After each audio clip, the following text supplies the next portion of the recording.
अनूप जी, पीछे हटने का सवाल कहां है इसमें? जी, हम लोग इस बात का पुरजोर समर्थन करते आए हैं कि जनसंख्या तो नियंत्रित होनी ही चाहिए। बढ़ती जनसंख्या पूरे देश के लिए, प्रदेश के लिए एक समस्या तो लंबे समय से रही है। अभी ही हमारे पास संसाधनों का इतना अभाव हो जाता है। अगर हम लोगों ने समय रहते जनसंख्या को नियंत्रित नहीं किया तो कहीं ना कहीं पूरे देश के सामने एक बहुत बड़ी समस्या के रूप में यह खड़ा रहेगा। लेकिन जहां तक सवाल है जनसंख्या नियंत्रण कानून का, हमारे आदरणीय नेता नीतीश कुमार जी ने भी बखूबी इस बात को एक्सप्लेन कई बार किया है कि जनसंख्या नियंत्रण हम लोग कानून से बेहतर हमें लगता है कि जागरूकता फैलाकर कर सकते हैं। बिहार ने इसका एग्जाम्पल भी प्रस्तुत किया है।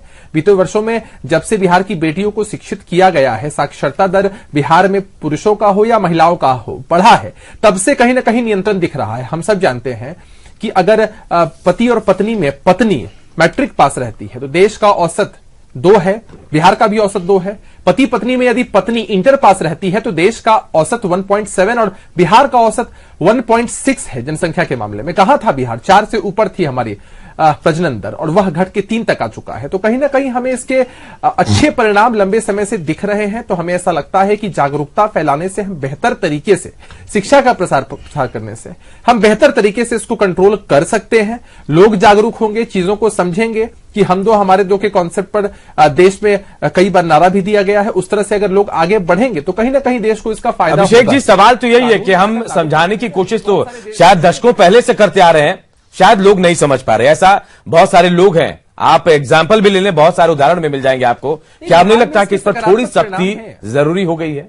अनूप जी, सकारात्मक परिणाम हमें दिख रहे हैं। आप ऐसे समझिए ना कि मान लीजिए ईश्वर न करे कभी किसी को कोई बीमारी हो, लेकिन अगर किसी को बीमारी होती है और घरेलू उपचार से अगर उस बीमारी में हमें लाभ दिखता है, सकारात्मक फायदा उसमें हमें दिखता है, तो फिर शायद हम लोग एलोपैथ दवाई की तरफ नहीं जाते हैं, कड़ी दवाइयों की तरफ नहीं जाते हैं। तो अगर हमें घरेलू उपचार करने, उपाय करने से, मतलब जागरूकता फैलाने से जनसंख्या नियंत्रित होते हुए दिख रही है, तो इस मॉडल को, जो बिहार का मॉडल है, उसको अगर पूरा देश अपनाए, देश के सभी प्रदेश अपनाए, जागरूकता बड़े पैमाने पर फैलाई जाए।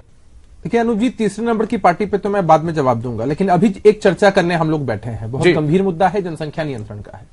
और आमतौर पर हम लोग जब भी कोई चर्चा करने बैठते हैं किसी समस्या के बारे में, अगर वाद विवाद होता है तो उसमें बहुत सारे जो सुझाव हैं वो लोगों की तरफ से आ सकते हैं। अलग अलग पार्टियां हैं, अलग अलग दल है। राजनीति से ऊपर उठ के इस मुद्दे को देखने की जरूरत थी। हमारे दिमाग में एक सुझाव आया, हमने कहा भारतीय जनता पार्टी एक अलग पार्टी है, कांग्रेस आरजेडी भी सकारात्मक सुझाव देती तो अच्छा लगता। लेकिन मुझे बहुत दुख होता है कि जिस तरह से हमारे महागठबंधन के साथी इस मुद्दे का राजनीतिकरण करते हैं, इसको कभी भारतीय जनता पार्टी की तरफ से तो किसी जाति, धर्म या समुदाय का नाम तो नहीं लिया गया ना, लेकिन अगर विपक्ष के लोग इसको खास समुदाय से या फिर वोट के पोलराइजेशन से जोड़कर देखते हैं और इस तरह से टेलीविजन चैनल पर उनके प्रवक्ताओं के माध्यम, देखिए अनूप जी, जनता दल यूनाइटेड एक अलग पार्टी है। अगर हमारी विचारधारा हर एक मुद्दे पर सेम होती तो ये सिर्फ बीजेपी हो जाती या सिर्फ जेडीयू हो जाती। हर मुद्दे पर हमारी पार्टी का स्टैंड अपना होता है। कई बार हमारे बीच तालमेल होता है, कई बार नहीं होता है। लोकतंत्र की यह खूबसूरती है। और दूसरा कि आप इसको 43 सीटों से जोड़कर देख रहे हैं। आप जरा देखिए कि भले ही आप लोग 3 नंबर कह दें या कोई कह दे, आज भी हमारे ही पार्टी के मुखिया के चेहरे पर एनडीए चुनाव लड़ता हो या महागठबंधन चुनाव लड़ता हो, बिहार की जनता उन्हीं को आशीर्वाद देती है। 43 सीटों पर हम आए, हमारी सीटें कम हुई, कम मार्जिन से हमारे कैंडिडेट्स हारे। हम सब जानते हैं कि लोजपा जैसी पार्टी ने वोट कटवा की भूमिका निभाकर हमारे कैंडिडेट्स को हराया। अनूप जी, अब 2 तरह की चर्चा आपने कर दी, मैं बारी बारी से सबका जवाब देता हूं। बिल्कुल, जनता दरबार 2 टेन्योर में मुख्यमंत्री जी ने चलाया, फिर लोक शिकायत निवारण कानून बनाया गया। उसके बावजूद भी नीतीश कुमार जी को अब लगा कि जनता के बीच संवाद होना चाहिए मुख्यमंत्री जी का, तो यह काम वो कर रहे हैं। सब लोग इसकी सराहना कर रहे हैं।